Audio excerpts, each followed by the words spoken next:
Líderes parlamentares defendem uma reação ao presidente Lula, que excluiu os partidos do Centrão da reforma ministerial iniciada em janeiro e que deve ser concluída nos próximos dias. A ideia é pressionar o presidente da Câmara, Hugo Mota, a colocar na pauta ao menos um dos projetos de decretos legislativos que visam sustar a norma do governo federal que aumentou as principais alíquotas do IOF, Imposto sobre Operações Financeiras. Nesta segunda-feira, o próprio Mota deu um recado claro ao Palácio do Planalto sobre a crise do IOF nas redes sociais. Vamos ler. Ele diz: "Bom dia e boa semana. Lembrando o que disse logo que assumi, o Estado não gera riqueza, consome. E quem paga essa conta é a sociedade. A Câmara tem sido parceira do Brasil, ajudando a aprovar os bons projetos que chegam do Executivo e assim continuaremos. Mas quem gasta mais do que arrecada não é vítima, é autor. O Executivo não pode gastar sem freio e depois passar o volante para o Congresso segurar. O Brasil não precisa de mais imposto, precisa de menos desperdício. Vamos trabalhar sempre em harmonia e em defesa dos interesses do país." Do outro lado, o ministro da Fazenda admitiu ao jornal O Globo que discutiu o aumento do IOF com Lula. Vamos ver.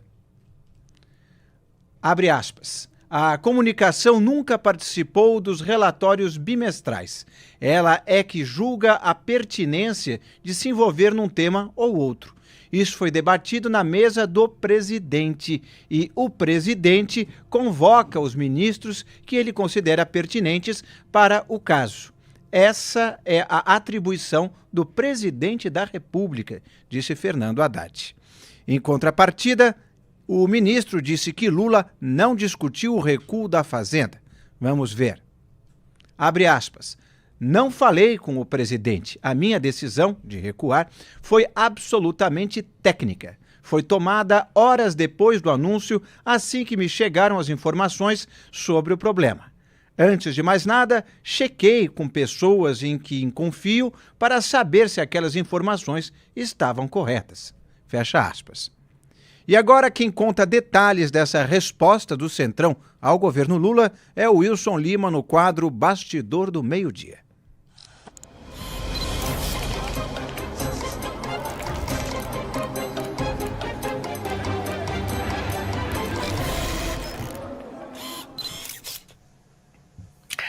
Boa tarde para você, Inácio. Boa tarde para você, meu amigo e minha amiga de O Antagonista e também do canal BMC News. A questão aqui é muito simples. O Centrão, partidos, eu estou falando líderes de partidos como MDB, PSD, União Brasil, Republicanos e até um flanco do PP, ficaram hashtags chateados com a reforma ministerial do presidente Lula. Por quê? A ideia, e aí nós já contamos essa história ao longo desse ano, que havia uma expectativa dos parlamentares do Centrão de emplacar nomes importantes, como Rodrigo Pacheco, do PSD, Arthur Lira, do PP. Essa expectativa não vingou, e muito pelo contrário. O Lula e o PT fecharam-se em copas. O Lula fez uma reforma para dentro e não uma reforma para fora. O que eu estou querendo dizer com isso? Que o Lula, na prática, contemplou os seus aliados com os principais ministérios. O PP estava de olho no Ministério da Saúde. Ele foi parar nas mãos de quem? De Alexandre Padilha, do PT. Relações institucionais. O PSD estava de olho nesse ministério. Foi parar na mão de quem? De Gleisi Hoffmann. E agora, essa semana, a expectativa é que o Lula anuncie Guilherme Boulos na Secretaria-Geral da Presidência da República. Uma mudança que, inclusive, desagrada até o próprio PT. Porque tem integrantes do PT que falam o seguinte, olha, se o Boulos não conseguiu atrair a militância dele para catapultar a sua disputa, a sua eleição para a Prefeitura de São Paulo, não esperem que isso vá fazer, não esperem que o Boulos vai conseguir fazer o mesmo para o presidente Lula. Não esperem que ele vá conseguir trazer algum benefício para o Palácio do Planalto. E já tem gente dentro do PSOL e do PT dizendo o seguinte, olha, o Boulos não é essa Coca-Cola toda que possa valer o esforço. Inclusive, gente do Centrão, pessoas que são ligadas ao presidente Lula. Então, meu caro Rodolfo e meu caro Inácio, a questão é a seguinte. O que o Centrão quer agora? Vimos aí a mensagem do Hugo Mota pelas redes sociais. Já tem gente pedindo para o Hugo Mota para pautar os projetos de decreto legislativo que sustam esse aumento do IOF. É bom lembrar que tem projetos na Câmara e tem projetos no Senado. Tá? No Senado, o projeto, inclusive, foi protocolado pelo ex-ministro e líder da oposição, Rogério Marinho. A expectativa é que o Mota tire esse PDL, esse projeto de decreto legislativo da gaveta. Na verdade, são vários, são pelo menos 15.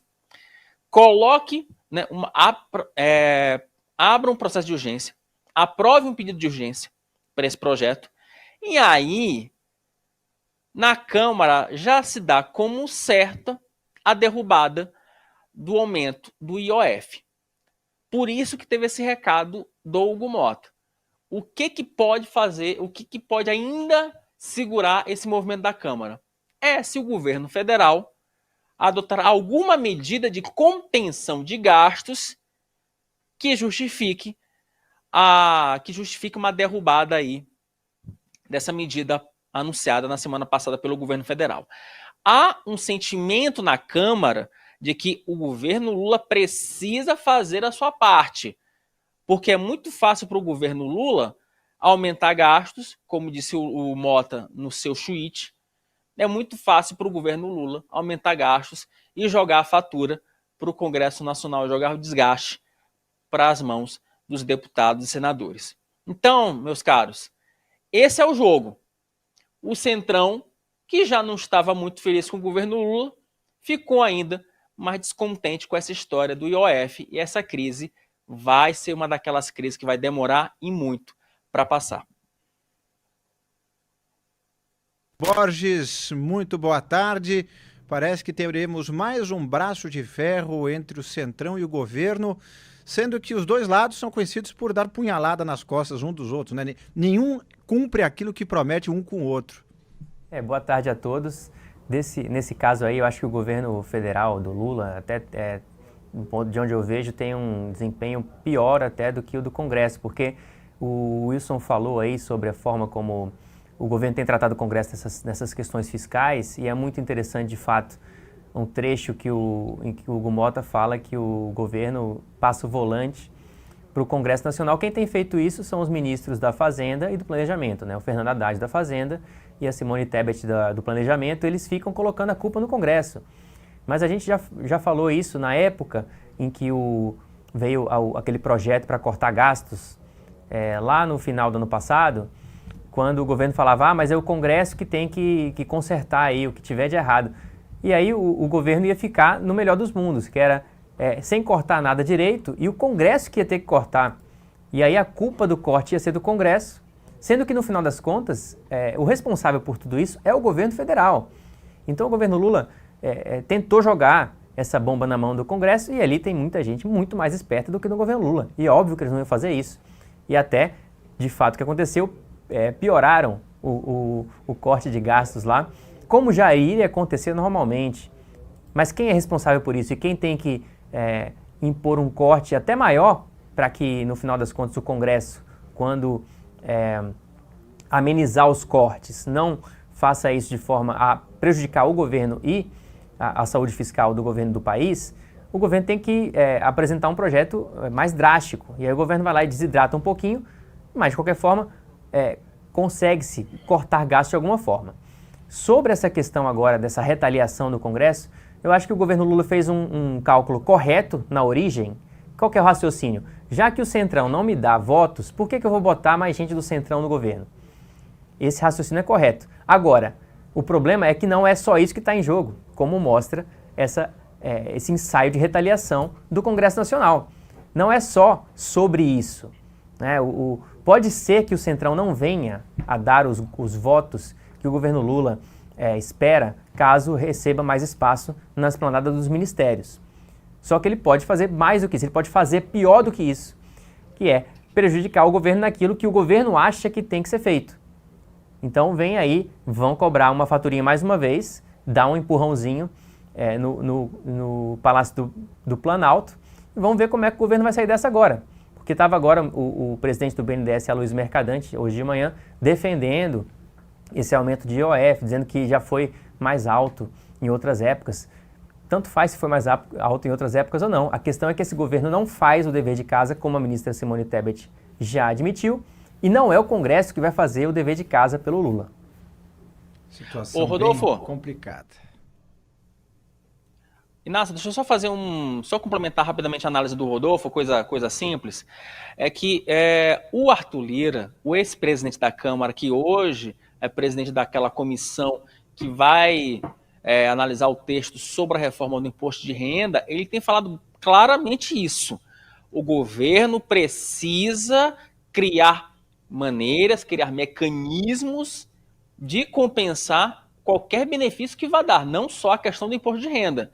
E é isso que é o grande problema, porque a compensação que o governo sinaliza que vai dar é aumento de imposto. E aí não tem deputado nenhum que consiga, que vai ter que queira colocar sua digital em um tipo de medida como essa. Então, é isso que a gente está falando. O governo precisa urgentemente falar, vou cortar aqui, vou cortar ali. Só que é um governo que não quer cortar em absolutamente nada.